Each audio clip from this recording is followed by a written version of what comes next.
If you've been enjoying this content, you've been enjoying us yelling back and forth, hit that follow button. Hit that follow button and make sure notifications are on so you know I'm going live. We do this all the time. That for our social media, we got Twitter, Discord, TikTok, and YouTube. Like, comment, subscribe to our YouTube channel. And yeah, so we're gonna move on, and we're trying to put something up. Okay. All right. So we're gonna have a separate.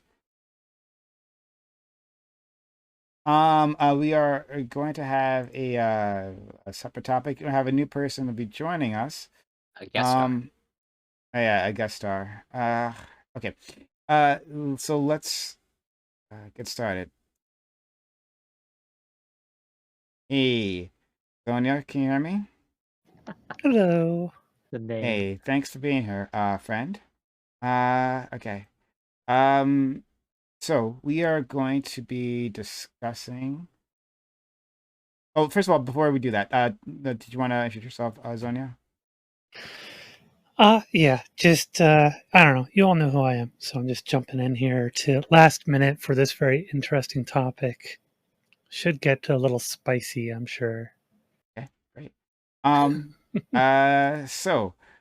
Topic 2. Cloudflare, the ISP and security provider, has taken down KiwiFarms.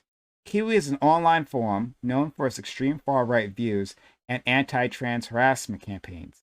Keffels has been their latest victim, but she mounted successful mobilization to pressure Cloudflare to take action.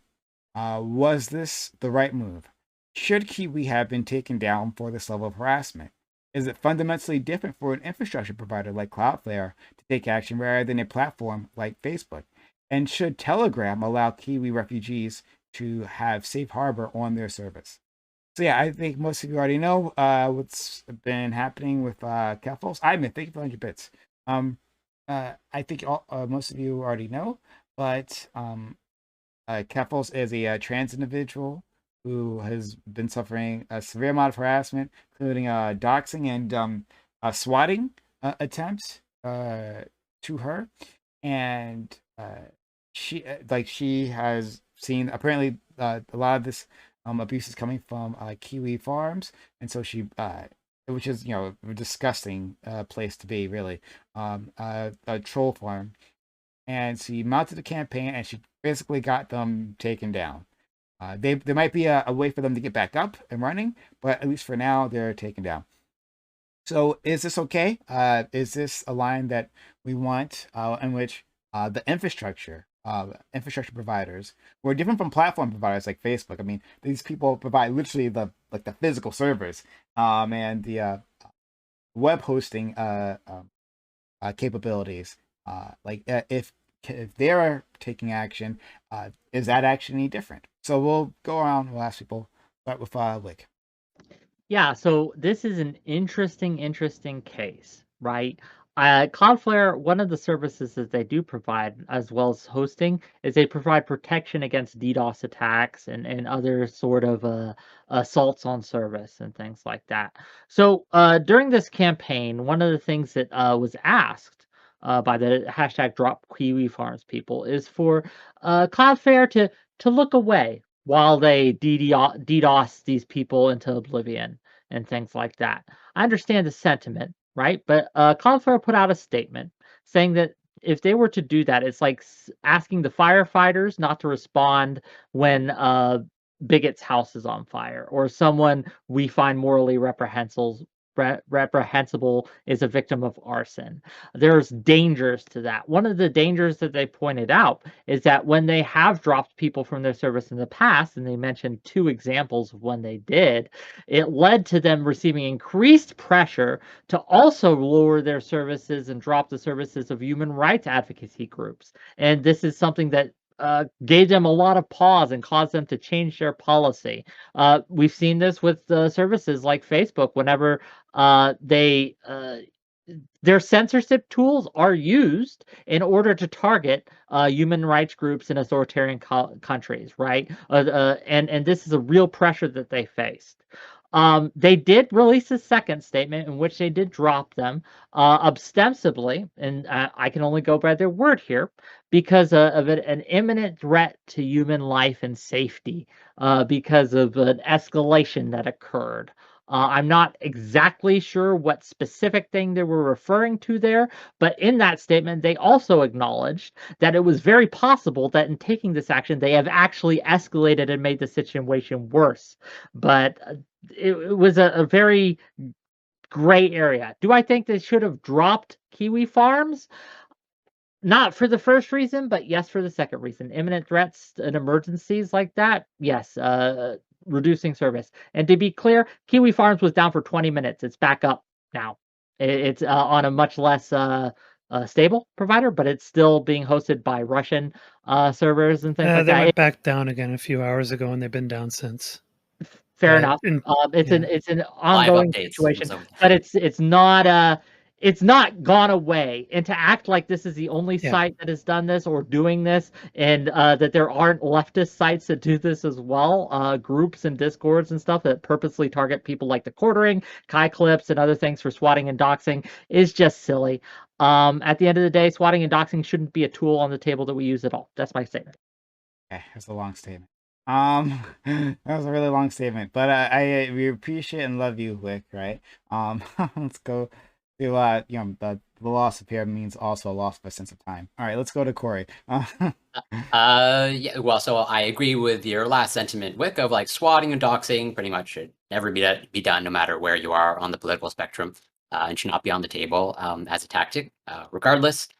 So I'm not super familiar with Cloudflare, and I'm even less familiar with KiwiFarms. I just did, sort of a casual research. So I'm not going to pretend like I'm an expert, but as you sort of alluded to, Prime, it seems like KiwiFarms is pretty much like explicitly devoted to like harassing people, or pretty much just like pretty much a pretty abhorrent overall whatever platform or forum, like dedicated to targeting people that they just don't happen to like.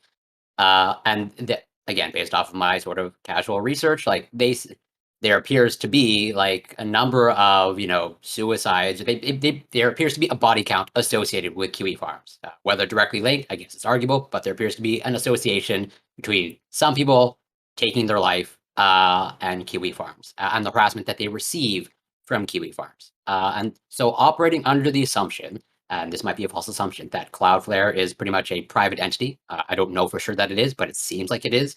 If in fact that it is a private entity, then I see no problem with them pretty much removing KiwiFarms from their platform or whatever their content distribution methods, because I think that, as far as I can tell, they have every right to do that. I sort of liken this to like there was the case of like the individual, I think their name was like Conrad Roy. They took their life as a result of like their ex-girlfriend's harassment. I think their name was like Linda Carter or something like that. I could be mistaken, but either way, I think that's a very interesting case of like, as a result, like this person was held accountable of like they pretty much like harassed their ex-boyfriend to the point of like taking their life, and this person was held accountable. I see no reason why holding KiwiFarms accountable for behavior like this. And I'll end it there for now. Yeah, please, Chris. So there's this meme that's really popular from the years that Norm Macdonald was on Weekend Updates that's like, now this may strike some viewers as harsh, but I think everyone involved in this story should die. I don't endorse that. That's a quote, but it's, I think, relevant because everybody in this story just seems awful to me. I have no interest in defending KiwiFarms. I have no interest in defending Cloudflare, keeping them up for so long. I have no interest in defending, I don't know, anybody. It sounds like KiwiFarms is populated by a bunch of not great people who are doing really horrible, awful things. As I understand it, the prompt or the question is really about like, is this something we should be concerned about, you know, kind of outside of this? I think maybe we're all going to come to an agreement that like these people seem like terrible people and probably, you know, shouldn't be given a lot of airtime.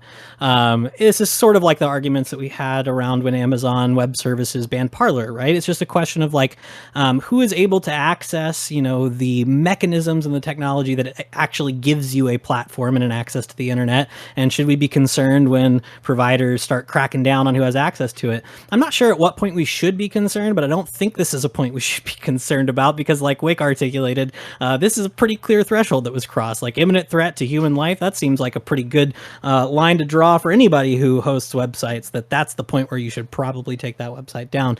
Now, when we get to the point in the inevitable future when Amazon Web Services owns everything else and they start being far more heavy-handed with, you know, what they allow and what they don't, going beyond threat to human life and more ideological disagreements, if that happened, I might be more concerned. But in this case, I just, the analogy to the Norm Macdonald quote is I believe the entire KiwiFarms thing should just poof into the void of the internet and never return. But that's just me. All right, so this is where I'm going to piss off everybody on the internet. First and foremost, there's nothing inherently immoral about doxing. Doxing is simply taking information that you have gained and making it public. The fact of the matter is that there's no rights violation by doing that. There's a rights violation by hacking information. There's a rights violation, obviously, from the consequentialist analysis of like secondary causes that people want to do, where individuals might commit violence, et cetera, et cetera. Now, in this example, both KiwiFarms and Keffels are using the idea of doxing as a means to try and enact violence on other people, right? KiwiFarms docs, if you actually read it, like it showed some pornography that may or may not be Keffels. You know, it showed a ton of evidence. You know, one of the big posts that everyone kind of like initially was talking about, you know, it basically proved that, you know, Keffels was, you know, running the Catboy server and all of the issues with that, which, you know, pedophilia would be the big issues there, you know, and it showed all of the times that like she admittedly and openly funneled HRT and androgen therapy to people with like charity organizations to harm children. So like Keffels is a known and admitted abuser, right? This obviously isn't a good person. She's a piece of shit. The people at KiwiFarms seem to do a lot of salacious and fucked up things. A lot of them seem to be immoral in a lot of the things that they do. I would say that they seem to be like pieces of shit. There's no good guys in this story. The thing about the Cloudflare situation, though, is really interesting. First and foremost, the harm, the violence thing that they're referencing, you know, they didn't directly reference what any of that is. Potentially or supposedly, it's a bomb threat that was like direct and actionable with like specific locations. This person was banned within an hour from KiwiFarms. They didn't leave it up, and everyone was making fun of them for glow posting because like it was more likely somebody from Keffels community that did that than it was someone on KiwiFarms, based off of the fact that everyone was memeing at them and laughing at them and saying, "Getting the fuck out of here," and then they got out of there. So what should Cloudflare do? Now, because now we're at a moral question, not what is morally justifiable. Cloudflare is a private business, and if they don't want to associate with KiwiFarms, that's their right.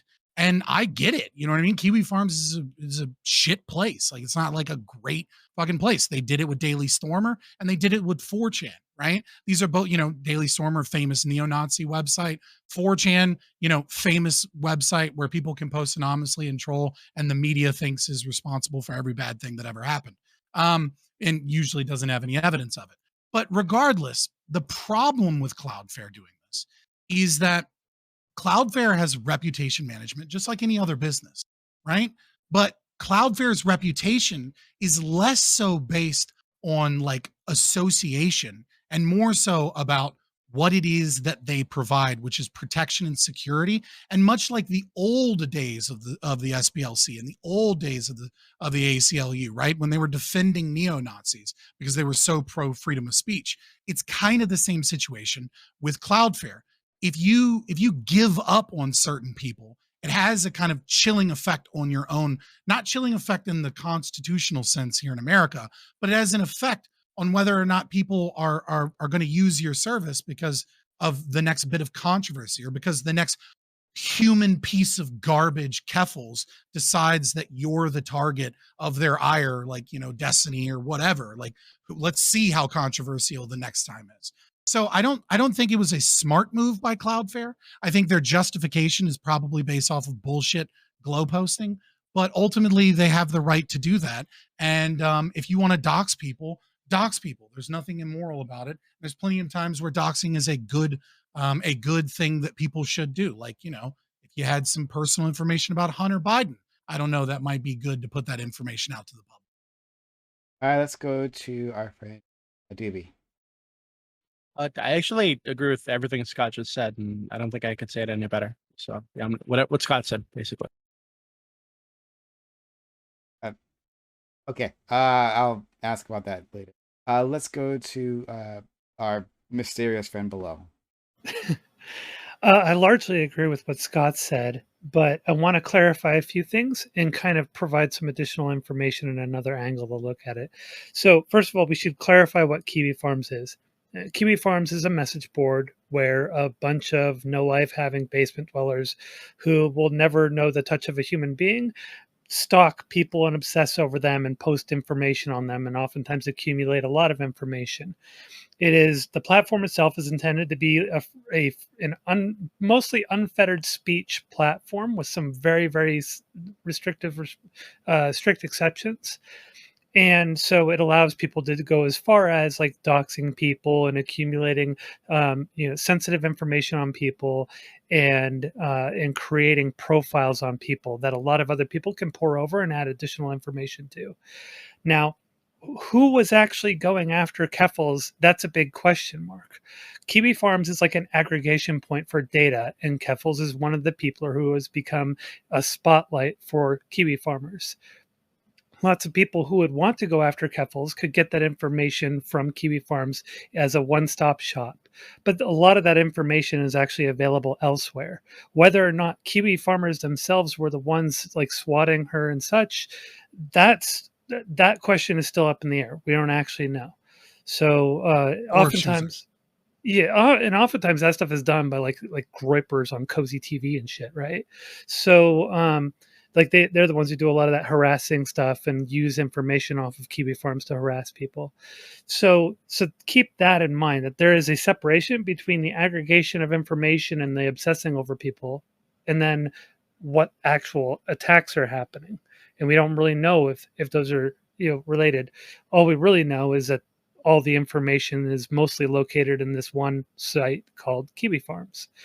As for KiwiFarms being taken down, it has moved over to another DDoS protection service who has suspended services as of earlier today. So they've been down since then. Josh Moon, who owns the site, had a family emergency and had to move on from trying to keep the site up and said it's going to be down indefinitely until he can straighten things out. But it's kind of up in the air right now. Whether or not KiwiFarms is coming back, it seems like it's probably coming back. We just don't know when. So it's down right now for the time being. I think that overall, one of the things that's important to keep in mind is that when it comes to an individual and their safety and their self-preservation, oftentimes you can get to a point where you have like effectively tunnel vision. Or not even a tunnel vision, but you're seeing enemies everywhere and you're jumping at shadows. Keffels is definitely doing that. Keffels seems to have done some things that I find to be very problematic. Keffels is basically turned into a Kiwi farmer at this point with the way that she's gone after some people like Joshua Moon, who owns the site, and has doxed him and his mother and made threats about his mother. So in the way I would put it, if you let the Kiwi farmers turn you into a Kiwi farmer, then they win. So that's the way I view it. But at the same time, I'm trying to be a human about this and say, hey, if I were in Keffels' position, I'd be furious. I'd be considering self-preservation. If people were actually chasing me around the world, I'd probably be doing some unethical shit too. Difference between myself and Keffels, though, is I would operate a little bit differently with a lot more, being much more discriminate in who I'm choosing as targets, and would be much more on the DL with what actions I take. But I would probably be even more unethical than she is. So that's my opening statement. So I think it's important to note here, and you notice you didn't call out any one of like Fabian or Zonia for being long-winded. Wow, thanks, Prime. Anyway, They follow your lead, Wick, right? fair You enough, set the fair enough. tone. I am a leader. It's true. You set the tone. This Yeah, idea, right? sure. So there's two things I want to address. First, to Corey Campbell's point, where people have harmed themselves, allegedly harmed themselves, taken their lives because of harassment due to Kiwi Farm site. If that's the line we're going to draw, we need to take Twitter down too, because much more people have ended their lives based on harassment on all sorts of social media platforms. We know this is true. Since the advent of social media, self-harm, especially among young women, has ballooned, gang. It has ballooned. And so that cannot be our only line. There has to be other considerations here. Or it could be, Oh, and we yeah. should get rid of all of it. I mean, well- every time I go onto Twitter, I cut myself. It's the only way that I'm able to handle it. I've got scars all over my body because of how many tweets I've put out there. You see, So- like 12,000 tweets out there. I got 12,000 cuts on my body. Hell yeah. So Internally, to use, I guess, Eucharist's point, I think there's a stated difference in like the stated goals of Twitter and the stated goals of Kiwi Farms. I think that's fair. No, Yeah, that's I fair. don't I'm not care. sad. I'm not sad that Kiwi Farms is down by any Yeah. means necessary. But those celebrating it as a victory, like, gang, yo, Yeah, it's temporary. like, even if this particular site goes down, you think this behavior is going to be any way stopped? These people are still going to be out there. They're still going to be congregate and aggregate. Hell, they'll even find a Discord group chat or something, right? They'll be able to take this information. Like, Well, right when now it comes there's a to- huge effort to take all the archives of Kiwi Farms and move them over to another site. So Yeah, and it's going to be like, even if it gets fragmented a little and becomes a little more difficult, it's you're boxing ghosts, gang. It's just Yeah. you're not going to hit this. We have to figure out a way, right, as a society, to deal with what happens on a legislative level when you get doxxed to a certain extent or swatted to a certain extent. What those Well, lines are, I don't there's- know. I Because think well, some there's a states problem with that have though. there are outlawed it. problems, Well, and let me address it before you go. I'll address your concern Sure. here, because when we say doxing, we mean a whole load of shit that Yeah. falls under a huge umbrella, and some, as Fabian Liberty says, ain't bad. Like, we used to dox ourselves all the time back in the 80s. There's a phone book. You would have your phone number and your address. Anyone could look it up. It was What's the there. book? Yeah, and you Yeah. had a book on it. But when it comes to the doxing of also adding the threat there, like posting someone's photo and saying it would be a shame if anything happened to you when you're residing at this location in this place at this time. I think there's a substantive difference there. How do we carve this out legislatively? I'm not sure, but I think we need to. I don't think there is a way to carve it out legislatively because it's too messy and too ambiguous. People are doxing themselves as well as doxing other people all the time by providing bits and pieces of information that are enough to pinpoint a person's location IRL, or at least make it easier to. And that's It's just metadata. Yeah, you would effectively be putting like so many people at risk of legal repercussions for just the stuff that people are doing every single day without even realizing it. So I don't think there is a way to legislate that. You basically just have to teach people to be way more aware of how their information can be used and what of it can be used. Like, I know so a lot of people ask me for bigger pictures of my garden to show kind of like what it is I've got, what my garden looks like, and I refuse to do it. And the reason why is because it's too easy for people to try to figure out where it is that I live. They already know I live in Silicon Valley. That's enough information right there.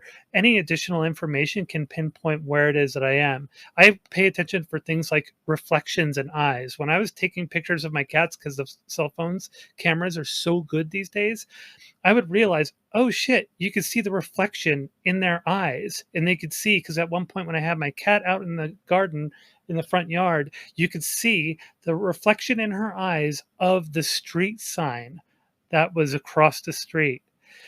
And it was that good.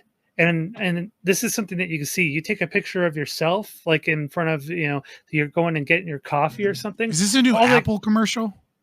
All they got to see is license plates that are around you in one store in the background, and they know where you are, right? Yeah, like So- to Zonia's point, like I actually got doxxed like this last year. Sort of like Yeah. this. I have a koi pond, right? Very fancy koi pond. It's like 40 feet long, about 6 feet deep. It's very nice. And I would show people pictures of it, right? Whenever they'd ask, I'd be like, "Oh yeah, this is my fish, yada yada," to brag because I like to brag about things. And last year, somebody and I've also been like semi open about like the county or city that I'm in once in a while, like sometimes. So somebody went on Google Maps to see like a top down view of the city, went house by house until they found my koi pond. Right? And there are like thousands of houses in the city, but they fucking did it. Right. And they found my koi pond, they found my full name, they found everything. Right. Now luckily this wasn't a person trying to hurt me. This is like somebody kind of like obsessed with me romantically, I guess. So I was able to talk to them and get that cleared up, right? Get them to drop that. But it does fucking happen, right? People will go to crazy fucking lengths to find you if they want to. So you have to be very careful with your information. And this is where it comes down to, like, so many people have been doxxed and swatted on all sides of these things, right? Like, it's a tool that we have normalized. I remember being on a Prime panel, right? One of your late night panels where people were arguing that actually libs of TikTok getting doxxed was a good thing, and we need to dox them, and we need to expose their information so that everyone can see. Or Marjorie And Taylor Greene. yeah, and Marjorie Taylor Greene recently got swatted. Things like that. Like Andrew so, Wilson, aka Big Papa Fascist, and his family got swatted just a couple days ago. Yeah, Well, this that's always going to idea, happen if you go after right? America first. Yeah, this Just expect idea. to get swatted. Yeah, they're Just- the ones who did it. Yeah, just really quick, though, that I wish that people had the same energy that they're bringing against KiwiFarms to the people who dox libs of, like Taylor Lorenz, the journalist who dox libs of TikTok, and these other people who swat Kai clips or swat the quartering or swat these rhinoids. I wish they'd bring that same energy, right, that they brought towards KiwiFarms, and I wish they'd be a little more consistent. That's all. I think that you can make the argument, right? This is something that I struggle with, trying to find the exact like ethical kind of line of aggression here. But I think you can make the argument that when you dox someone, right, that alone is not a violation of their rights, right? Now, unless of course you got that information via hacking or something like that. If you got that information in an illegal way, obviously you violated some property right or contract or something. But let's say you compile all of the publicly available information. Hang on, I gotta interrupt you. I'm sorry. You don't There's have somebody. to. You could actually let me finish. You could do that. Now, just take a look at chat, Prime. What I would say here is that the problem is when do you get to direct and actionable violence, right? And so when you are saying here's a person's information, I don't know that alone is necessarily enough to institute like a violation of rights. But when you're, let's say, Keffels or your KiwiFarms, and those things come with like what Wick was saying, I think it does get to a direct and actionable violence. When you say, here's your personal information, wink, wink, nudge, nudge, it'd be a shame if something terrible happened to them, right? Or when Keffels is saying, here's the business in Kiev that is hosting KiwiFarms, hey, wink, you know what to do, guys, which is what she said, you know what to do. And then she also claimed that they were hosting Russian propaganda as a means of helping Ukraine lose the war, right? So she's putting out information saying, here's where they are in the Ukraine. You know what to do. Here's the exact location. And then also saying, these guys are your enemies that you're at war with. When you put all those things together, I don't really see a substantive difference between that and go punch that specific person in the face right now, right? Like that seems like a direct call to action to violence against an individual. So I think there's a certain level where you reach direct and actionable violence. Go now. So I want to say something real quick here, just for chat. I don't know, Red Rover, if you're just kidding or whatever, but if you're not kidding, anybody in chat who's like saying, "Yay, it's cool that people got swatted," what you're saying is, I hope those people get shot and killed. That's literally what you're saying. That's the whole point of swatting in the first place, is hoping that the cops are not cautious and that they end up pulling the trigger and killing somebody, right? So, and that's always a chance. It's always a risk, especially here in the US where we're a lot more trigger happy. So I don't know. It looked like you said it was cool. I don't know. I can't tell because you didn't put like a kappa or anything. But it's just something that people need to keep in mind. And just keep that in mind. If you think it's cool that people are getting swatted, then you're a pretty disgusting person. Doesn't matter who they I are. also want to say swatting is an action that is separate from doxing. I know that the swatting often follows the doxing because the doxing leads a large number of public people to now have the information, which gives them a capacity to swat.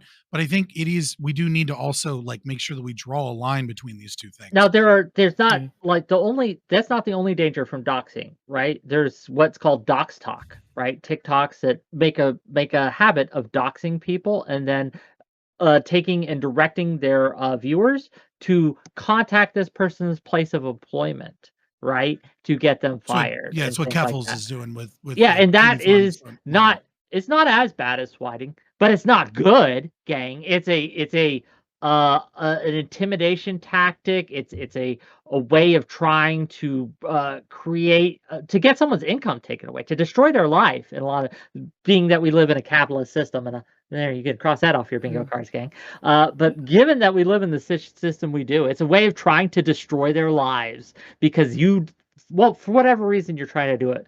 The reasons vary as much as the people doing it. But again, like TikTok has a dedicated section of its TikTok users, dox talk. They got a name for it. No one's campaigning against them. No one's raising money to combat against them. No one's trying to call them out, right? And trying to get them taken down because they're endangering people's lives, which they absolutely are. The hypocrisy bothers me. I don't know if you can tell. We have 100,000 reasons to believe Keffels is going to be okay, right? 100,000 reasons to believe she's going to be okay. True. But at the end of the day, she might not have been. I mean, initially it could have turned out different. The big threat. I mean, right? to be fair, we issue. don't know that she was swatted either, right? I mean, like, she presented decent enough information, and what pretty sure she's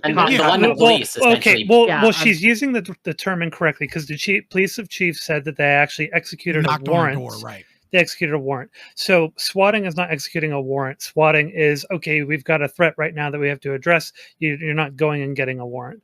So it's an emergency situation. What they did was that's kind of what I mean. Like her initial story was full of lies too, about being woken up with a gun in her face in the middle of the night. I mean, it's Keffels. Of course she lied. At the end of the day, whatever happened to her, even if it was just the cops calling on her and they just knocked on the door, that was still bad. The doxing of her is still bad. It should not have happened. I disavow it. Anyone who's trying to swat or dox Keffels or even contact her employer to get her fired. Yeah, sure. But I want to hear what. Sorry, I want to hear what.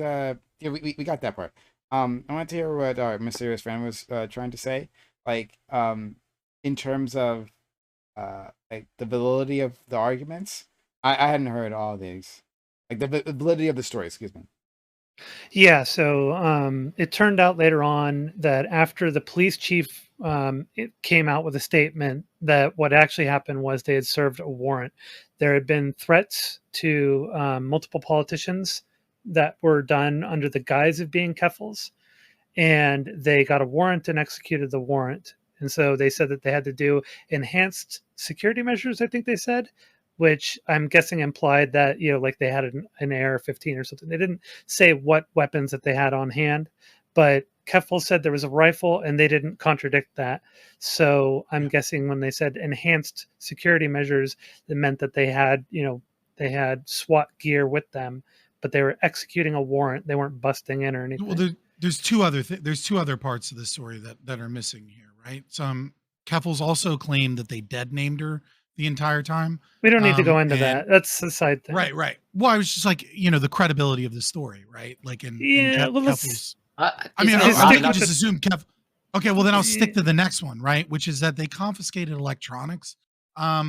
And so the assumption is the narrative that this was done as an attack against her, which is, I would say, probabilistically more likely, but that doesn't mean that she didn't do these things, Yeah. right? That doesn't mean that she's not still being investigated.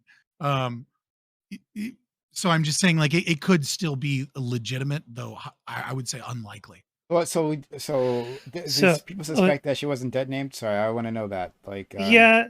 Well, if we want to get into that one, she said that she was dead named the entire time, right? Yeah. The cops And said then no. the police well- said, "Look, we Wow. have CCTV footage. We have CCTV footage, and tons of witness statements saying that you were not dead named the entirety of the time. One document had your dead name on it, which is what you showed as proof that you were dead named the entire time. And the reason for that was that Keffels had previous arrest records or charges or whatever. She was in from the another system time for whatever with her, reason. with her Yeah. older name, and like that was just like the default name that got used in the system from the last time she was in trouble with the law for whatever reason. I don't know. Yeah. Nor care. So, anyways, So those were like that's that. some of the lies she told. But Unless the cops are lying, you know what I mean? Fucking cops lie too. yeah. So You know but what I mean? anyways, the claim of swatting ended up she had to walk it back. But unfortunately, there's people still run with the term swatting. It's still bad though. Somebody effectively tried to get her swatted, right? But through a different means. Like normally when they do a swatting, they call and they say, "Oh my God, there's somebody holding up my With a son gun, at gunpoint in the house, and I'm scared. I'm trapped in the room or something, right? And then the people show up, cops show up and break the door down, right? That's what swatting typically is. In this case, they tried to do something a little bit more elaborate, I guess. So what did they say? What did they report her for? Like what was on the warrant? I don't remember what was on the warrant, but I know that what they stated was that there were threats against the lives of multiple politicians under the name, and the assumed identity threatening them was Keffels, which is basically just a spoofed email. Yeah. Okay.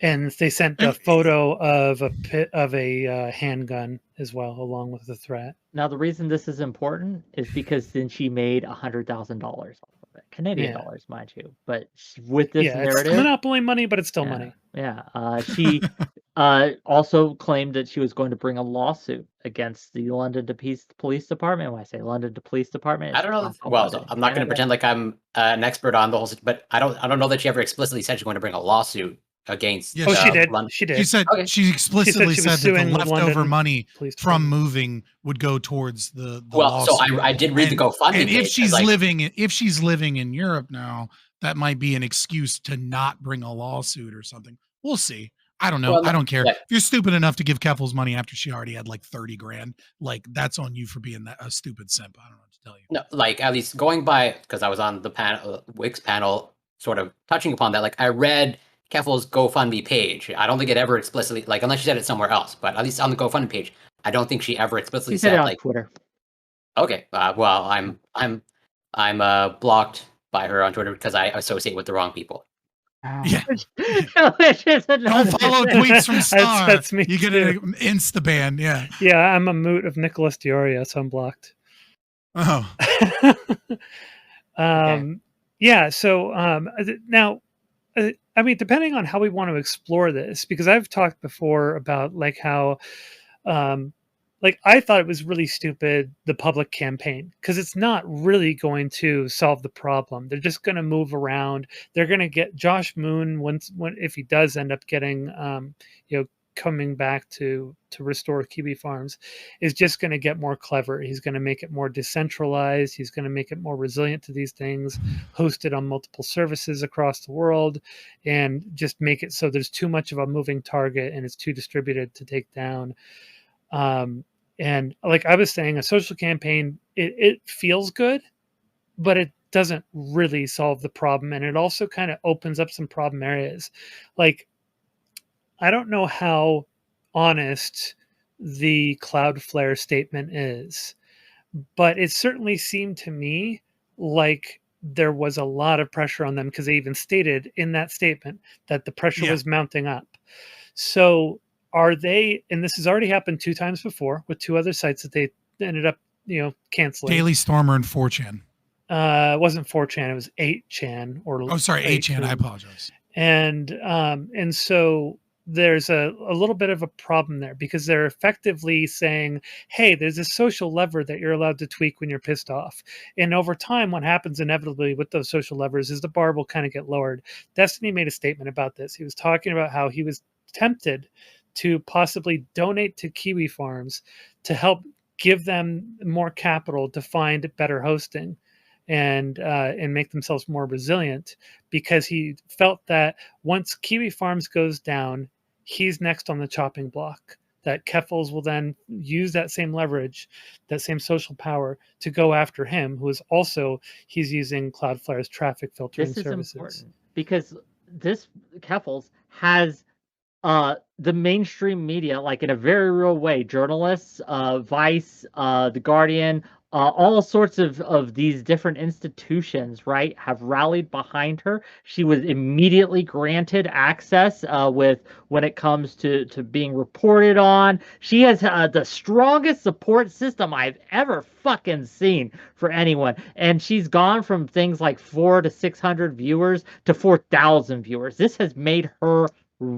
rich and famous in a very, very real way. Yeah, I mean, And like she the was also worry- like But it's off journalists the- were fighting to get her blue Yeah. check mark. Like, And the but worry, it's off the She's back got of it now. other people attack. Like her clout is, or her influence is not coming from nowhere. Like it's coming like no, like, it's I not mean, nowhere. so That's you true. you point to the GoFundMe, or like people point to the GoFundMe. Like, what does it say about the support of like all that money coming forth as a result of her, at least, you know, people impersonating her and potentially making false claims that she's going to take the lives of politicians. Like, Yo, look, I at the think end of the that's day, a testament to the amount of support that she gets.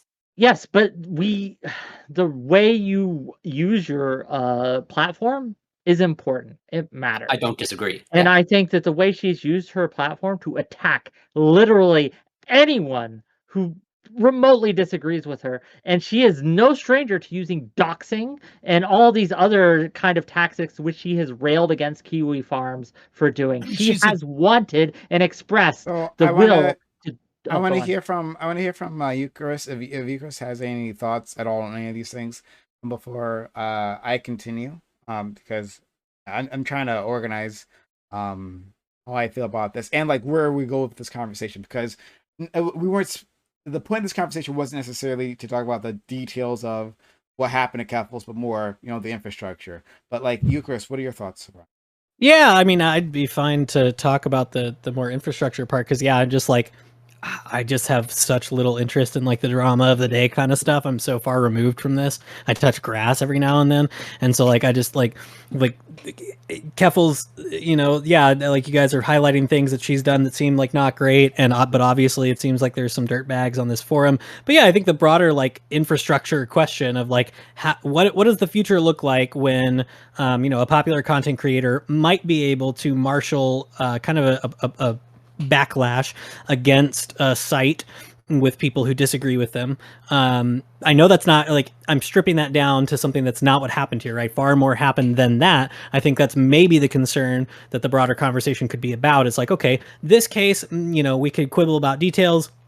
A bunch of people seem bad in the situation, but, you know, maybe justified. But let's extend that out a little bit into, you know, more consolidated power, you know, larger viewer base, and the kind of backlash that a site could get. And I think it's a really interesting question how we handle that going forward, but I don't really have a great answer because I've just been kind of spaced out listening to the back and forth about lawsuits in Ireland and how many times doxed, and I don't know. It's just, it's too much for me. I think like the real question for me is like, what level of like antisocial behavior online, a space that encourages antisocial behavior, is enough to the point where any self-respecting web hosting service would take off a website that's facilitating antisocial behavior. I think Wick had a good point that's like, if we're drawing the line pretty far down here, that's going to also catch things like Twitter. Maybe that's a good thing. But if we're drawing the line way up here, you know, that's going to change how what we call for in the future in terms of what sites should exist and what we think should be done to them when they do things that piss us off. So Sure. Okay. So, yeah, and I think the infrastructure question is better because I don't know. I'm closer to Eucharist here. I mean, I am terminally online. I don't touch grass, but like I don't I don't engage in the drama. So like that's why I'm learning these things from you guys. Actually, I don't have any opinion on it because I'm just learning these things. I don't know. All right. But in terms of the infrastructure, and what should be the that dividing line. Well, can we all agree that there should be a dividing line? Period. Sure. Right? Yes. Is that a I thing? think the line that What do you they mean? mentioned in the second one, assuming they're honest, imminent and immediate threat to human life. Boom. Scott, I mean, like, should there be a point where these infrastructure providers decide to disassociate themselves? That or would it be better for society? Let's try this. Would it be better for society if they kept hosting everyone or made decisions otherwise? See, the problem here, right, is that the market is, well, first of all, the market's not free, but the market is in many ways responding to the demands of the people that utilize their services, right? So when a large segment of the culture has this kind of anti-free speech mentality and attacks a company and wants to cancel this company and wants to harass this company so that they'll stop doing it, I do think that what we see is it becomes all, I don't want to say it's like a domino effect, Reagan style with communism in the world, but I mean, it kind of is, right? It like if we kind of give up on those principles and we say like, oh, well, in this instance, these guys are really bad. So like, I totally support their decision to do so, right? Then what we see is more and more of this kind of self-censorship from companies that don't want the same thing to happen to them. You know what I mean? Like Discord, for example, like a year ago, my Discord server had 300 COVID studies in it, most of which were peer-reviewed studies because we were constantly talking about COVID. We're talking about ADE. We were talking about the differences between, like, we were deep, like knee deep in the science, right?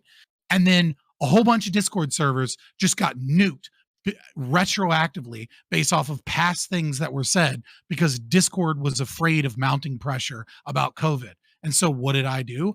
I removed that section of my server. I self-censored in order to keep my Discord server and said, hey, I'd love to talk about COVID. Fucking DM me. I have all those studies. I maintain those studies. And now I have to curate that. And I can't do that collectively as a community. And so while what KiwiFarms is doing is really like, I don't think anybody's like really morally supporting what KiwiFarms is doing. Even me, when I say that I think doxing is amoral, I think they're obviously doing it with shit intentions in some regards, though I think some of what was done against Keffels was probably a positive good, to prove that she's a known child abuser, and is an admitted known child abuser. But a lot tying that with like personal information stuff, it's obvious that they want violence to occur, and I don't think we want that.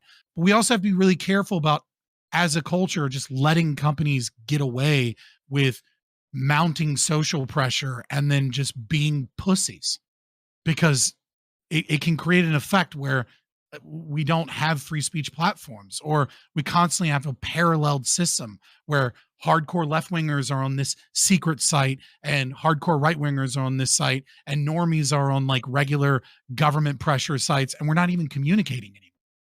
So you're saying we need to bully the companies into having a spine so they can't be bullied by the cancel culture mobs.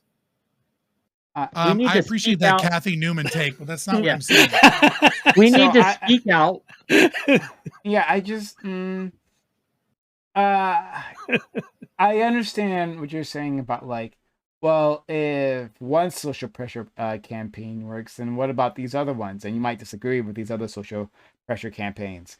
That the right, for instance, is becoming very adept. I mean, we've seen the right do this before. It's like this is like isn't something new. I mean, it's this usually the left, but the right is getting good at it. Oh, I don't know about that. I don't know if it's usually the left. We got the history of like the right doing this in the past. For instance, where I was going with this is cancel like, culture, real common in the right, not the left.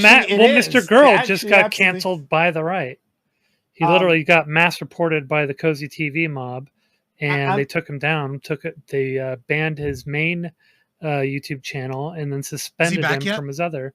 Not yet, no. I'm talking about like, well, I'm talking about pre-social media days, right? Where we would have it's called like the parent something council, where they would like fair enough. Okay. Yeah, but there parental was- advisory, you know, Yeah. with music, movies, it's video games. toys. basically. Satanic Sticker panic. stickers. The Yeah. satanic Yeah. panic. Yeah. So this is a thing that happens. So like both sides are capable of mounting this kind of pressure. Yes, I agree with you. I'm sorry. I thought we were talking in like current context, because like the current context of the right is better and more proactive at cancel culture is insane. But if you want to talk about 20 years ago, absolutely. I wouldn't say they're better. I'd say they still engage in it. I would say that since companies have moved in a progressive direction, people on the left have learned to take advantage of that, and so they have a bigger stick to swing. Yeah, the culture war is just in a different place. Okay. Yeah. So so understanding that that these pressure campaigns they can work against you, and like I guess I feel like these that I want the companies to take action at some point in time. There are some things that probably shouldn't be there. I'm imagining like a site where like a person who has been who we know has been convicted of sexual assault, right? Serial sexual assault, and it's saying, okay, well, this is how I did things, right? Like if you are or want to go down this path, do these things, right? Step by step guide. This is how I make it happen. You can make it happen too. Like that seems like a site that, I mean, should we want that on? Like as a society, do we want that around? The individuals here are going to say that, well, I don't like that content, but to something be done about that content at some point, is there no limit? We can say everyone will say direct cause of violence, right? Great, but beyond that, this or even like to phrase it like that information in like a memoir context, like I don't.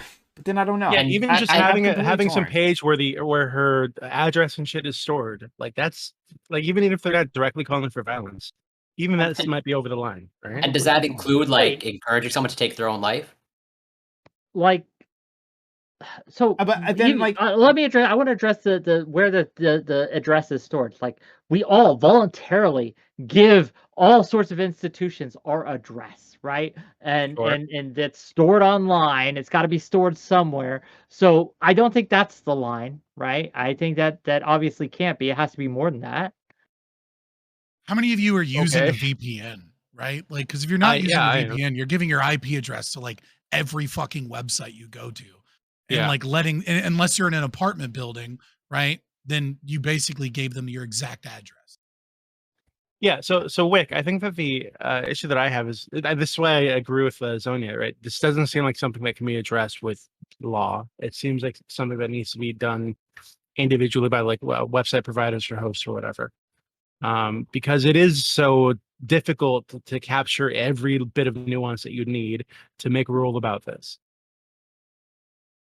So the problem at some with point that, you need a human being to look at this and make a judgment. Well, the problem with that is then it just if we say we can't do it that way, then I don't think we can meaningfully mitigate this. Like even if Twitter, even if Cloudflare, even if Amazon all decided we're not going to host this site or this kind of any site that engages in this kind of thing, they're just going to move on to things like Telegram. They're just going to move. There will be something that they will use, even if they have to build it up. Because remember, a lot of these people have deep pockets. They will build it themselves. And it might be harder. Sure. It might be harder. But then okay, Wick, that's like, who cares if they build it themselves? Like, it's a thing that happens, then okay, then that's a separate. I mean, we have to make it easy or like have no barriers. Yeah, we don't have to make it easier for them. Like, who we're not talking cares if they'll build it up themselves? Like, sure, go ahead, right? Like, just like Truth Socials taking off to the moon, I'm sure, right? Like, who cares? Let them give it a try. But like, whether the established, sorry, was that you, Dewey? Yeah, I was gonna say like really quick. So I had that impression too, right? But have you guys heard of Rumble? It's like another streaming service. So I had the impression. You should follow me on Rumble. I had the impression it's like a tiny thing, right? But we had what's his name? I think it's Canadian too. Oh God, I just had him on like literally this weekend.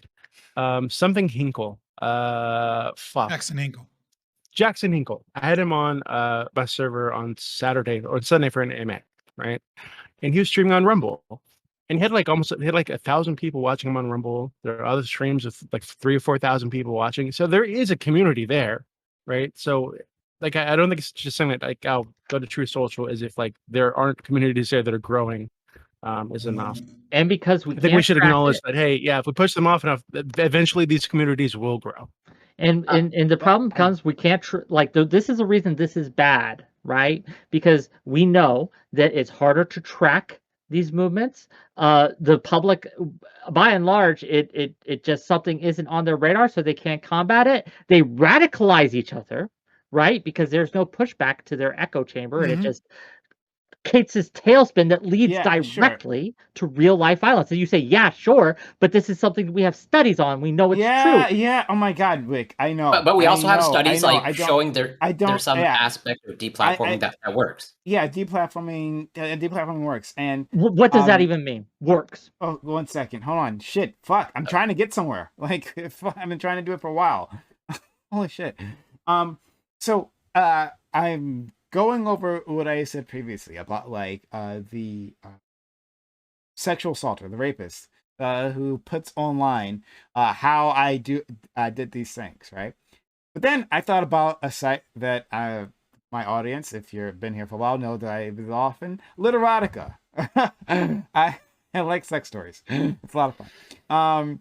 And I disapprove. Thank you. Just saying it for the record. But you can find all kinds of stories there, and other sites which are even less restrictive as to what you can put on there. You can find all kinds of unsavory stories, and I'm thinking about all the things that I've read, and some of them are pretty fucked up, right? And I'm imagining that same person who actually did sexual assault people, and then writing a story about that. That would, and some of these sites, that would fit right at home. And how would I tell the difference, honestly, right? Like, it's an actual step-by-step guide how they do it, but they just include the details of, like getting naked with them and coach it in satire, yeah. Yeah, right? So then or would I CNC want in this example? Would I want those sites to be taken down? Because for some of those stories, especially not even Literotica, some other sites, they get really fucking extreme. Super goddamn extreme. But I want them to have the space to do that. So I guess I'm leaning away from the censorship, but there's a line here, and sure, direct violence, great, but I think there's got to be something under that. Other things that we would also not want on the internet that would be a good thing to take down. Well, but I think there's a distinction here, right? There's a distinction between Cloudflare choosing of its own volition. Cloudflare, by the way. Okay, Cloudflare, sorry. Choosing of its own volition to not associate with a business because it doesn't align with their values or what they want. And us kind of celebrating a social campaign to stop a business from doing business that actually does kind of align with their values, and not necessarily the values of like what's occurring, but the value of kind of providing security for for things that are both hateful and for things that are controversial and for things that are good. Right. And so I think it's important that we focus on that distinction, because like if Cloudflare just said, fuck this business, they don't pay us enough, or we don't like what they're doing, we choose not to do business with them, that's one thing. But when we're like arfing like seals because we're able to stop a business from doing what it wants to do, out of fear, and supposedly like this bomb threat thing, which, like I said, is far more likely a glow post or someone from Keffels community than actually someone from KiwiFarms. Yeah, it seemed like an laughed at. Yeah, I mean, it seems like an op because like they laughed at them. The other thing that I want to challenge is this idea that like deplatforming works, because you can look at it in terms of the spread of ideas that you don't like, right? And you can say when you deplatform someone, the spread of those ideas goes down a significant portion because they have much less audience.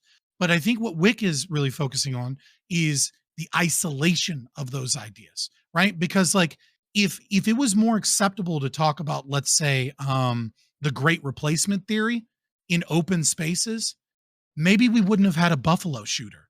Maybe he wouldn't have been groomed by the Sandman and a retired FBI agent in a small private Discord, so that he could, get all of those things. Maybe if that was just allowable in YouTube comments section, people would have been like, hey, numbnuts, here's a link to a study that shows why, like, this isn't a big deal. Like, It's going to happen on YouTube?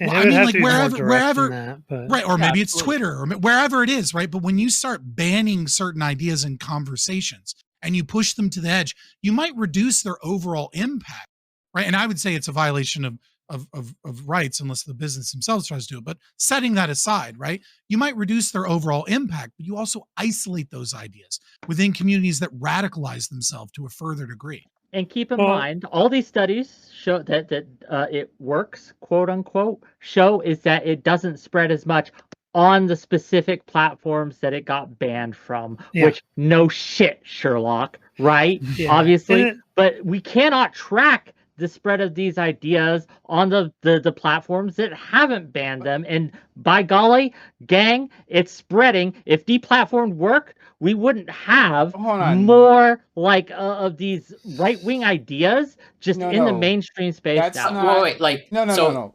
Go ahead. We might have more. Well, okay. When I'm talking about deplatforming, I'm talking about deplatforming individuals, not ideas. Like ideas, you can't kill an idea. That's fair. You can destroy an individual's income. I don't necessarily care so much about that. I much more care about the idea itself, right? Prime doesn't advocate deplatforming ideas because he knows that ideas are bulletproof. Okay. Yeah. First of all, it would be wonderful if we had more right wing and libertarian ideas out there. But no, like certain ideas, right, coalesce around individuals, right? Right. Deplatforming Alex Jones, for example, here's a bone to the left, right? Not a lot of conversation after you deplatform Alex Jones about the Sandy Hook shooting being a hoax, right? But what you have done is moved you've moved a large group of people that have those conversations off of a platform. So even though you say, well, you haven't deplatformed an idea, you've deplatformed an individual, but there's a parasocial relationship between members that really follow an individual. And often that is linked specifically to conversation about ideas that then goes off platform. So we don't really have any way of, well, you haven't spoken in a while, Dewey. Why don't you go ahead and I was going to say that in deplatforming that person, you're actually reinforcing the strength of the idea. Right? You're actually convincing people further that, hey, one could shut this down, one him off these platforms. Because he's speaking truth. He must be speaking truth. But worse, he's speaking a truth that the elite don't want us to know about. Right. So I need to follow him to those other platforms where there is no pushback, where it's the intensity of the message is going to be much more extreme. Right. And they go further down this rabbit hole. These things don't just disappear. No. Yeah, the way I see among true believers, absolutely, yeah. But like for most people, I don't. Oh, maybe it's just my intuition. But I feel like for most people, that's not necessarily how they operate. Like, they got shut down. It must be because they know the truth. Or it's like, okay, you made a TOS violation, and that's why it got tossed off. I don't. Like there are some individuals who might think of this as some sort of confirmation, and I think other individuals who can look at it critically and think, okay, these two things are separate. The validity of its claims could be different from even you can be speaking absolute truth and still do get a TOS violation and be tossed off. So I don't. Yeah, but the extreme actions happen at the end of the distribution, right? Like your mass shooter is a true believer, right? And those are the individuals you don't want de-radicalized on a platform, right? Okay, like so this is, you see what I'm saying? It only takes one to shoot 100 fucking people at a shopping mall. This is my observation from firsthand experience operating in some of these spaces and communities, and take that as you will. But from what I have seen, what the deplatforming does. So you've got people who get deplatformed, but then you also have the intolerance of those people's communities and ideas, which causes them to also be sheared off from the mainstream and from other communities, from broader communities. And that sort of creates a little bit more of an issue where you have a lot of people who get they go off into these darker corners where their thought leaders are, where they've been cordoned off from society, and they become much more entrenched in that, whatever that person's ideology is. And you see them losing their tether to a broader, healthier community that has a broader range of healthier ideas and a mix of ideas, and they become much more radicalized. So this is something I've observed with like Cozy TV, where it's become this hotbed of radicalization. Whereas before you had a lot of the, groypers who were actually quite a bit more moderate and still had were being influenced by broader society that they had access to and, interacted with. And then, Nick Fuentes gets thrown into the dark recesses, and his audience goes with him. And then they stop associating with anybody. He tells them they're the enemy. Look at what they're doing. They're trying to silence us. I clearly am saying things that they don't want to hear because they're afraid of it, right? And then they become more and more radicalized and start paying more and more attention to just Nick Fuentes and his various lieutenants and capos. A lot of these groups want to be isolated. They self-isolate. They know that there is power to that, right? And we're doing them a favor in many cases. And in addition to that, there's another problem. There's what I call the walled garden effect, where we pretend that everything's nice and cozy, so to speak, reference to Cozy TV. And we pretend that, we don't have a problem because we got rid of the problem element, but the problem element is just outside the garden walls and we're not paying attention to it. And then it grows unchecked and it preys on every other disenfranchised person who's in the walls, who gets kind of shoved to the corners because maybe they don't have the right kind of ideas, or maybe they're asking questions that most people would consider to be taboo. And so as they get kind of reamed by people and ostracized, they are pushed to the fringes of that garden, and those who are just outside the other side of the wall pull them the rest of the way through. It's Demolition their Man. ranks. It's Demolition Man, right? Like perfect city. Perfect city, technocracy. Yeah. Everyone's super nice above the surface, except for all of the people that have been kicked beneath the surface. And eventually, you kick enough people beneath the surface, they start bubbling up. They will look to find ways. The other problem to continue this, I'll wrap it real quick. But the problem is we become blind to the threat and we have no idea that it's going on. And what they're trying to do and what they want to do, which this has happened with Nick Fuentes and AFPAC, is they're trying to find ways to tailor their message and get it into people in mainstream politics, to have them carry their ideas forward into actual national and local politics. And it has happened at times because we're not paying attention to it. There have been AFPAC politicians at the national level. So this is something that we don't pay attention to. We pretend it's not an issue and we're not prepared for it, and we become blind to the threat. I disagree with you on that point, but I gotta get to Corey. He's been trying to jump in for a while. If you, Chris, you have anything, then I do want to address what Zonia said, but go ahead, Corey. My point's, I guess, a little bit far back, but just to sort of address what I guess Wick and maybe Zonia was alluding to just now, in terms of yes, there appears to be some mixed research showing maybe the effectiveness or not of deplatforming, at least based off of what I've seen. And totally, Wick, there does appear to be an echo chamber, potentially echo chamber effect. But also at the same time, this movement towards deplatforming is not coming out of nowhere, as in this largely, I think, right-wing movement that came from somewhere pre-deplatforming, and this deplatforming or quote unquote censorship is coming as a response to this growing movement. It's not like the deplatforming caused it. I'm open to the question of whether it's making it worse, but it didn't come from nowhere. And I think that needs to be taken seriously. And this deplatforming, like I said, it appears to be a response to something, and there might be a testament to its effect.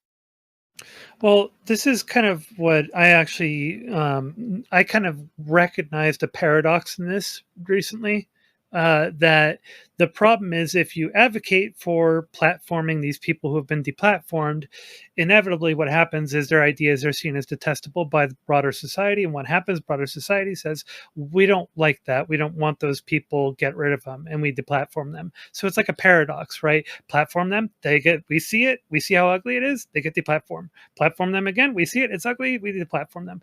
And so it's kind of like, how do you even solve that? I've asked myself this question recently, like, what do you do about that? Inevitably, society, its collective wisdom, so to speak, is going to come together and say, detestable, get rid of it, right? So are we, when we argue for, for getting people, for not deplatforming people, are we circumventing society's collective wisdom, or are we just feeding into a paradox? I don't know.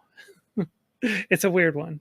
Rory, do you have anything else to say? Well, yeah. So again, I'm a little bit on the fence in terms of explicitly deplatform. I tend to lean towards some effectiveness, but to maybe use maybe a more concrete example, and maybe we'll find out in whatever the next presidential election, 2024, of like, a lot of whatever online forums dedicated to Donald Trump like have been pretty much like taken online or driven like more underground.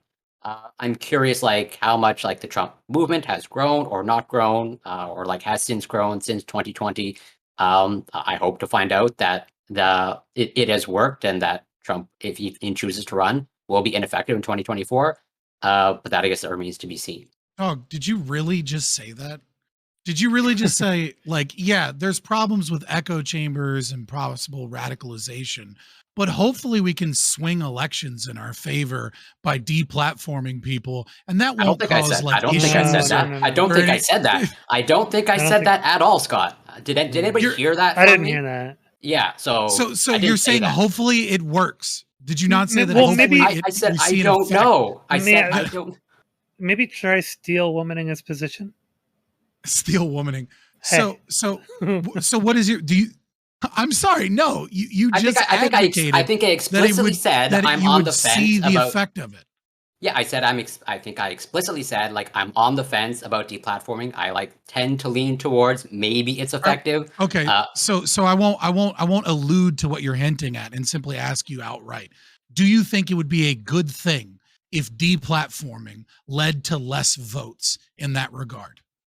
Can you repeat? Can you repeat that? Do I think deplatforming leads to less votes? Let's say like Donald win and like off of Reddit and like getting rid of him off of Twitter, that it would lead to election outcomes that were different. Do you think that would be positive if it made it more likely for DNC candidates to win? I'm not. So I don't think I tied it to votes in terms of like just their influence. You said we'll see the results in the next election. Yeah, if you want to. So yes, if you want to associate it in that sense, yes. But I don't think I ever explicitly said that like that is a good thing. That's what I want. So like no. But if you're talking about like the results of the next election, are you talking about votes? Yeah, in terms of like we might see hints of an effect of deplatforming as a result of like this is sort of like a real-time experiment potentially. And you don't think that's fucking terrifying? That like we utilize deplatforming and see that as a means of fixing, or let's say, no, because like Time Magazine, fortifying our elections. No, I'm not saying that like whatever, if he enters the race, that like he shouldn't be in debates or like be put on media. I'm explicitly talking about like Twitter has the right to remove him. Other hosting sites like Cloudflare have the right to take down his site. I'm not saying that they should just be forced into obsolescence. I'm just more explicitly talking about like Twitter has the right to remove or ban more or less whoever they want, and we'll see if there's an effect of that. Not removing them from like all media or like removing them from like visible history. Right. So you're on the fence, presumably, about whether or not elections can be influenced by deplatforming. Yes, I am on the fence about that. You don't see that as that's fucked up. Okay, let me try. No, I don't know whether or not Twitter actually influences elections. I hope to God it doesn't, because as soon as whatever group takes power decides that this is actually effective, you're like, that group is going to remain in power for a long, long time. And so it's one of those things where, like, one of the reasons I know deplatforming doesn't work is because historically it just never has. We look at the things like the Spanish Inquisition, right? And they tried to keep any kind of atheistic or heretical thought out. And yeah, there were violence. Wars were fought hundreds of years. They may have delayed it for a long time, but eventually, like, the truth gets out. Like, look, there's a reason when I was growing up that many of my youth leaders and my religious leaders told me, do not associate with anyone outside of our religious beliefs, because they knew that if I did, I was much more likely to lose my religious beliefs and be influenced by the outside world. One of the things we do when we deplatform an idea, right, or an individual and their audience goes with them, is we lose any ability to meaningfully influence their audience. And I think we can't just throw people away like that. We have to keep trying. And our ideas are stronger than theirs, gang. They just are. Okay. You, Chris. Yeah, Prime, I think you were hitting on something really interesting when you mentioned like the true believer thing. I think that's really like the crux of what we're fighting about with the research that we have, right? It seems, as Corey said, it seems mixed at this point. One of the questions is like, who really ends up becoming radicalized when these ideas get pushed out of mainstream spaces, or who ends up being attracted to them? It overlaps significantly with just general research and conversations around conspiracy theories as well, because the kind of person who's attracted specifically to a deplatformed idea that they were not attracted to before is similar to the kind of person who's attracted to conspiratorial thinking in general, which is like they're a kind of person who's more likely to believe in what researchers call like Manichaean narratives about the world. There's a good versus evil struggle, and the evil forces have won and pushed the good ideas into the dark. They're really fond of this idea that they've come across some sort of like Gnostic secret that's being like, repressed, but it's the real truth. There's a significant overlap there. But like the question, as Corey and everybody else has been hinting at, is really like, to what extent, what's the trade-off really? Like, what's the trade-off of some people are going to become more radicalized? Yes, but fewer people are maybe going to hear this. There aren't as many of those people as there are people who might come across it if it's a happy-go-lucky up for game view in the YouTube comment section. And I don't think any of us really know the answer to that. I think that what Scott and other people are getting at, and what the broader like architecture of how we run internet communities question is how far are we comfortable with this going? How far are we comfortable with ideas being labeled, idea non grata or whatever, and punted to the dark web or whatever? Like when do we start getting uncomfortable collectively? And I don't know how we answer that question in advance. We sort of tackle it as it comes. So in this case, again, we found something where most of us agree, a bunch of bad people, maybe not the worst thing in the world if this place doesn't exist, but maybe sets bad precedent. And then we're going to start parsing other cases like, Parler and like Trump and like, even getting more edgy like Nick Fuentes kind of stuff. Like, then we're going to start having more fights. And I don't know if any of us can answer these questions in advance. We just have to like argue about them as they come, and then the platforms decide what they're going to do, and maybe we're going to deal with really terrible consequences down the road. But yeah, I just like, I don't know if we were making any progress or if we're just kind of running in circles at this point. Good way to make progress is just for everybody to stop having kids. Oh, dear heaven. If you believe in systemic racism, right? If you believe in this institutional discrimination that happens, we know that censorship hits minority creators harder than it does white creators. True. I am not in danger of being censored in the same way that a minority creator would. Yes, you can are. see this with YouTube. With the YouTube controvery very recently, right? Where they shadow banned, or I'm not sure what LGBTQ people. LGBTQ black creator was shadow banned. Like his videos were demonetized, where white creators with the same exact content were not. Like, why would we give more power to the people we know are going to just systemically discriminate against your groups? I don't. This is something I've talked about a lot. Is the levers of. I think you got to like just acknowledge the reality that in these spaces, especially, non-white people do have privilege, right? There is privilege here. You guys are treated with kid gloves, obviously. Right, so to say that, well, hey, it's going to affect POC or whatever, even if that were the case, and it's not true, it's just not true. why would that matter at all? Like in your calculation here. Are you Right? So saying if it were the case that they were being equally discriminatory, right, or equally targeting No. these groups, like would that make it like But less I am bad? making the assertion that they are being targeted, and I'm pointing to specific they're not. examples where like the YouTube creator recently who had the exact same content as the white creators, but his videos were demonetized where theirs were not. This happens, and We it can find continues plenty of to Wait, this is examples something that came of up a couple years ago. Twitch streamers being banned for things that black people on Twitch do all the fucking time. Well, this was Yeah. a What are you big talking about? controversy That with YouTube just a couple Yeah. years ago, where because of the way that they were restricting, they were demonetizing and not promoting certain keywords like gay and homo or homosexual and a number of other things, that they ended up inadvertently penalizing specifically gay, like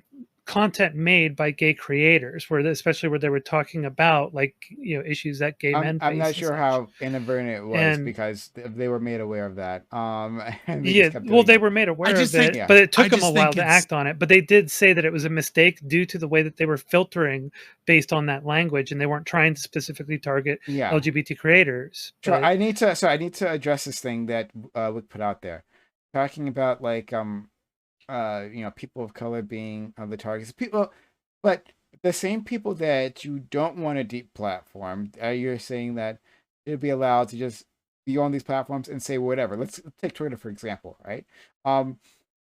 Twitter is a hotbed of harassment. So much so that a lot of people of color simply aren't there anymore. Right? People of color and people of the usual targets for that sort of harassment, like a lot of them self deplatform because they have to, because of the onslaught of hate that is directed to them. And so when we're talking about like what should be done about that kind of harassment, where they'll have campaigns that they'll spin up against these individuals and make their lives miserable. Some people can handle it, other people can't. I remember like a professor who she had her own TV show, and she was on Twitter. She loved being on Twitter. She loved doing it, but the amount of hate that she got just forced her off. It forced her off the internet, and she was a black woman. It happens to a lot of other black women who go on there. So, like in that case, what should we do with these abusers? Should they just be allowed to, for their First Amendment rights? So they should be allowed to simply harass endlessly. I say we Yeah, abuse so them back. what I want to say Wait, here hold on, is that, sorry. like, Wait, I was just Wick that want to say because Wick is the one I was talking to. Sure. Well, Okay. the problem is like I think that when it comes to things like Twitter, having a block button is super useful, and I acknowledge that that's not sufficient sometimes. But one of the things that they do, these hate campaigns and harassment campaigns, is they specifically false flag. They specifically engage and use these tools of censorship that are designed ostensibly to protect these people against these people. And this is one of the reasons that censorship and all these things hurt these people more, is because of those people, those harassers. Instead of harassing verbally, right, they're now using the systemic infrastructure that's been put in place to protect these people against these people, and it works. So what I Can I- want to say, I just want to say real quick that like, look, we could talk about who has it worse, right? Like we could talk about like, individuals on YouTube that are minorities and what research shows that. I could bring up the Black Voices Fund and say that systemically Black people are literally given more opportunities by YouTube via the contracts that they write. We could do the same thing on Twitch and like words or, APAC month or LGBT, Pride month and like specific advantages given. Or we could, talk about conservative censorship. The problem that I see with that level of analysis is that what we end up doing is we end up playing a tug of war of like who should silence who, instead of recognizing that a block button does exist and that like there are laws about harassment and like repeated harassment and that you can block individuals. And yeah, I'm friends with Amy Hamm, who got like 10 who got massively boosted when Keffels like organized against her, and she ended up shutting down her, ended up shutting down her Twitter because like thousands of people were coming after her and saying horrible things, right? Because she said that she was proud to be a TERF, right? Like we could play this tug of war game instead of paying attention to the fact that we should value free speech as a society. And even more, we should be afraid of things like when the government starts pressuring social media companies such as Mark Zuckerberg, hinting at the fact that government institutions wanted them to beware of Russian stories and the Hunter Biden laptop. And, and you start realizing that, like, if you start playing this game of who has it worse in terms of censorship and who do we need to protect more, we're getting away from the fundamentals of like what protects us as a society. And that's the First and Second Amendment. Even though I'm not a big fan of the Constitution, those two things are what protects us, our freedom of speech and our guns to back that up. So going back to the YouTube thing and the certain words being kind of flagged, right? I wonder if we might be able to distinguish between the sort of problems with auto mod algorithms and the sort of thing that we're really talking about here, which is public backlash against a site or an idea or a person or a set of people that leads to a particular outcry in favor of banning them or from a service that they would not have been banned from before, right? So like what happens with algorithmic bias, I think there's like good research on that. But what happens in these cases is closer to what we were talking about in our first topic, which is a sort of like arbitrary exercise of power, where ordinarily this is just kicking around and it's fine, but people think it's bad. And so they clamor for some sort of intervention from on high to ban this idea or this person or this set of people when it wouldn't have been otherwise. So I wonder if we want to like separate those a little bit in this conversation when we're talking about like deplatforming, especially from like web services. But I don't know if you can separate those simply because people have used these algorithmic kind of facts of the matter and how these things work to, again, either reinforce what makes them money. And gang, because we live in a capitalist society, all these incentive structures that these companies have are going to be tailored to presenting themselves or presenting the face of their company in a way that is going to make them the most money, right? Well, and that let me see if I can like disaggregate some things, right? So on the one hand, we might have a system which is closer to what Facebook does, where you have tons of moderators sifting through piles of content and making decisions pretty regularly about which content stays, which content goes. You can also have what Twitter does, which is having largely automated moderation of your content. And that can feel relatively arbitrary. You can lodge some complaints. It might take some, knowing somebody, yada, yada, right? But then what we have in this other case that we're talking about is something different from both of those, where you've got like moderators generally sifting through content, making a decision that you can appeal, where you've got an algorithm seems to be catching the same stuff, suppressing the same content. Maybe you can ask them to tweak it, train it with new data, whatever. Over here, what we have is something that's passed both of those checks, but we still think is bad, and we want somebody from on high to say, tamp that down, kick it off, we don't want it anymore. I think we might have to have like somewhat separate conversations about those things. Yeah, we would have to separate those things and address them individually. You can't like it's not like any of those can't be used to suppress ideas in the way that you find problematic, Wick. It's just that like when it comes to like a top-down exercise of power in a particular unique case, we're dealing with something that is in a way unique from the other circumstances that we're talking about. That's fair. Okay. Yeah. So when it comes down, which one would you like me to address first? Well, I guess just like in the context of the conversation, it's the top-down one that we're thinking about, right? Where like something has been existing for a long time, in this case on not just a platform, but on a web service that's hosting a platform. And people are saying it's gotten to the point where your normal TOS and however you're enforcing it is not adequate. You need to do something extra special now to kick it off in a way that you clearly aren't doing on an ordinary day-to-day basis. I understand. When it comes to like these public pressure campaigns, right? I don't think we can ever stop them from happening, but we need as a kind of culture, right, to get companies to have a little bit more backbone when it comes to these things, because I don't know if you guys recall the boycott against JCPenney's because their spokesperson was Ellen DeGeneres, right? This was a huge public pressure campaign that they tried to use these same levers that we are trying to use now when it comes to people we don't like. What I am saying is that there is a danger to pointing out to utilizing these levers because they could be used against us as well. Because this was said in my chat, and I want to push back against it. I'm not defending KiwiFarms, and by any way, shape, or means. Like, I think that again, a line was crossed that even I was okay with them being taken down. And again, assuming everyone was being honest when they said that there was an imminent threat to human life in an immediate emergency, then yes, absolutely take that off. I am not a free speech absolutist, but I am very close.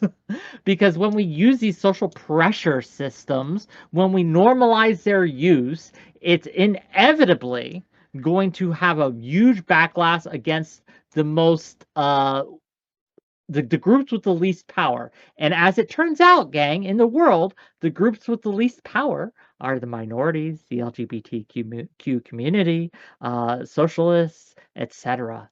And so why are we using this? Socialists are a marginalized group now? Is that what we're saying? Historically, they have been targeted by the U.S. government in a way that other groups have not been. I mean, it's so funny to say all those and then throw in. I'm just saying, especially here on Twitch. You know what I mean? Like, yeah, there's a lot of socialism like 5 here on right wingers, and like I get wrapped up with them as a libertarian. And also, Eucharist, in part of your equation of like the Facebook mods, you're also leaving out the potential traumatization of all those like real people. Oh yeah, no, I don't want to leave that out. I think that's like it's terrible. Like it's why we should ban social media. Anyway, I don't disagree with that. Everybody would be so much ban? Like no, that's terrible. Like, everybody would be so much their mental health would smash the machines. By leagues. Okay, I get it. It would so be stupid. People would be healthier. Don't be right? a Luddite. We have to let them. We have to let people the freedom to be unhealthy. I echo Kurt Vonnegut. I've been called a Luddite, and I'm proud of it because a Luddite is somebody who hates newfangled contraptions, which have ruined everything. So. Wow, look at all those destroyed trees behind you. As you speak into your microphone. Oh my gosh, you're contributing to the I can be a hypocritical Luddite, okay? So, social media and the internet has given so much fucking power to people, right? Away from it's given voices to people. And away from like large. So did tactical nukes. Tactical nukes gave so much power to people. I think we should distribute them evenly. You're talking strategic. I can own a tactical the big nuke. old megaton ones. Power. You sure that you don't want a top-down theocracy like you were totally not advocating for earlier in the stream? My Luddite jokes are jokes. Yeah, they're jokes. My Luddite jokes are jokes. I'm not saying ban it. I'm saying smash it. Okay, that's different. I did say ban it. I'm again memes. Like there's people unironically in Prime's chat arguing right now that look, we banned all the bad guys from these spaces, so there's much less of it in the world now. And I laugh at these people. Right, the Southern Poverty Law Center disagrees with you.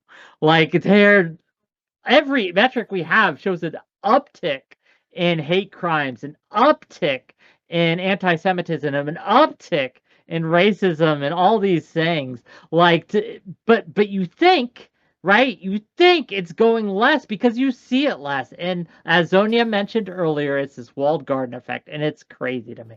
Blind to No, they've just sanctioned a certain form of racism. Well, yeah, that's the other thing. They've learned to tailor their message to slide it under the radar in many cases. No, it's not under the radar. It's overt. Like you're allowed to be racist against white people. I'm just like a totally sideline question, but something that I've been thinking about for a while. So, Witch just said there's an uptick in hate crimes, an uptick in racism, then an uptick in anti-Semitism, as if this was like a different thing. And so, why do you think it is we separate out like specifically Jew-targeted hate crimes or hate speech or whatever the fuck, whereas everything else falls under the umbrella of racism? Because Doobie is proposing what could be called a Jewish question. I'm just wondering why we do that. Like, why isn't that just racism? I do it because everyone else does it, and that's just the common way it's done. I don't have a answer for you. So, Yeah, I just think we should because stop doing that. because the left defines things Well, not by because part the of left it is because using a it's- framework that they're using a because- framework that looks at power. Well, right? no, And they don't want to. They don't want to. No, it's It's because 100% not all why that Jewish is. people are racially differentiated. That's part of the reason why, right? Yeah, So, obviously, there's a some- difference between Ashkenazi they're- Jew and Well- individuals of the Jewish faith. But well, the and reason it that breaks they're into- doing so isn't. No, it's still racism. It's still bigotry. You can still call It's it that. bigotry. The reason that's they're what I doing would that, say. they're do. That's Yeah, the the reason they're umbrella for it. doing that is because of power dynamics. Well, It's really that simple. there are definitely people who will do that, but the main reason why this differentiation is made is because there are different ethnicities within the Jewish population. So it's not always anti-Semitism. It isn't. Jews are an ethno-religious group. If somebody's just is converted into Judaism, or sorry, typically- different races, right? They're don't always apply. So when you say racism, you're saying that they're differentiating somebody based on racial lines, but racial lines aren't always obvious in that case. So this is they are ethnically discriminated against and sometimes religiously discriminated against, right? So that's why anti-Semitism tends to be defined separately. No, because if a Jewish person, because Jews aren't just like a religious group, right? They're an ethno-religious group. There's an ethnicity attached to this religious group. So if they're not practicing, or they don't, or they're not even like Jewish, right? But they have the ethnicity. Yeah, they're still going to be targeted by these people. Yeah, exactly. Right? So it's just racism with extra steps. Like Do you think that it's well, I think that's why value, they just differentiate it though, is because it isn't always by race. Do you think And I there's think that's utility to why it's distinguishing differentiated. anti-Asian racism versus anti-black racism versus anti-white racism, if you want to? Yeah, I'm just curious as to like why you were saying there's an uptick in these things. You felt the need to specifically point out like anti-Semitism. Because the data I'm looking at separates it that way. That's all. Yeah, I think that's all right. So we Yeah, gotta no, normally you could just say we there's an gotta- uptick in bigotry and we gotta- bigoted attacks, right? we got to head out. So Sure. my audience, we are going to continue on. We're not done the stream. We're still going. We're going to do an open walk on panel right after this. So stick around for that content. But I got to wrap up this particular panel. Okay. So I'll now give this people outro. But before I do that, hit that follow button if you jumped into the panel. To the channel and you've been enjoying it. Hit that follow button. Make sure our notifications are on so you're not going live. We'll be on Twitter. We're on Twitter, Discord, TikTok, and YouTube. Like, comment, subscribe over on the YouTube. Help us out that way. Yeah. So we're gonna give it an outro to these individuals, but we still have more content coming. So we'll start with Wick. Wick, thank you so much. One of our best participators. Just period, and we do enjoy you. So thank you so much. I always appreciate the invite. Gang, at the end of the day, when it comes down to it, protecting speech you don't like also protects your speech. And it may be distasteful and it may be abhorrent to protect the rights of even Nazis, right? But protecting even the most abhorrent among us protects us. We are not always going to be the ones in the moral majority. And we have to take the long term here. And the long term look at it. Thanks for having me. You can find me at twitch.tv/deathofcertainty. If you like my takes, great. If you don't like my takes, come and talk to me about it. I do try my very best to give everyone an honest chance and honest feedback. And yeah. And I also have a GoFundMe if Prime will allow me to spam that in his chat a little bit. And it's not $100,000 yet, gang, but I promise I won't raise the price once we meet my goal. But Someone thank you. swat him so you can get $100,000. I made that joke. People didn't like that joke, but it is what it is. So thanks to everyone for being here, and Corey, Eucharist, Fabian, Doobie, and Zonia. I love you all to different levels. Thank you. Different levels. Okay. Which is because I'm taller than everyone else here. That's all. Fair enough. I get it. Well, wait, you're taller than me? He's like 6'7", 6'8", or something. I'm 6'1". I'm 6'5", but I was just Oh, damn. Decent. Okay. Doobie thinks you're too tall, Fabian. He doesn't. He has a sweet spot for people. Yeah, What a is lot it? of Latinos Is think it- that. Yeah, But it's okay. under 6'3"? 6'3" is fucking manlit. Over 6'4" is the lengthlit. You're way too fucking tall. 6'4" is specifically the only acceptable place, which is what I am. 6'3.3". I don't know what you're talking about. Dating websites have found that the ideal height, according to women, that they want is 6'6". What? Yeah, Seriously? well, women are stupid. So What? Hey. 6'6"? That's from Bumble statistics. Yeah. Wow, When that's they had to get rid of the height filter because a majority of women were putting 6'6" and over as their height filter if they were using the height filter, and just like literally being like, okay, 99% of men like just go away. It was hilarious. I think like 99.9% of men. It was like I was too short at 6'5" for like the average Bumble user. I was just like, Wow. well, Jesus Christ. you just say you're 6'7", and most of these people are like 5'2", so they can't tell the fucking. So they can't fucking tell the difference. Exactly that. Exactly that. Let's go to Corey. Wow. Corey, what's your reason why we should discriminate against women? Isn't it obvious? They're just irrational, emotional, and just men are the natural leaders. So everything obviously. that Scott just Clip said. that. All right. Definitely my position. But yeah, always a pleasure to be here, and always grateful and pleasantly surprised by the invitation. Again, never take for granted. It's always a pleasure. Wick, Eucharist, pleasure. Stop dodging me. But I look forward to that conversation. Scott, always interesting and always a pleasure. Doobie and Zonia, also always a pleasure. I'm Corey Campbell. You can find me on Twitch, twitch.tv, Corey Campbell 84. Twitter and Instagram, literally, it's Corey Campbell. Okay, thank you so much. Let's go to our special friend, Eucharist, who, hey, Wick, thank you for the kind read. Much appreciated, friend.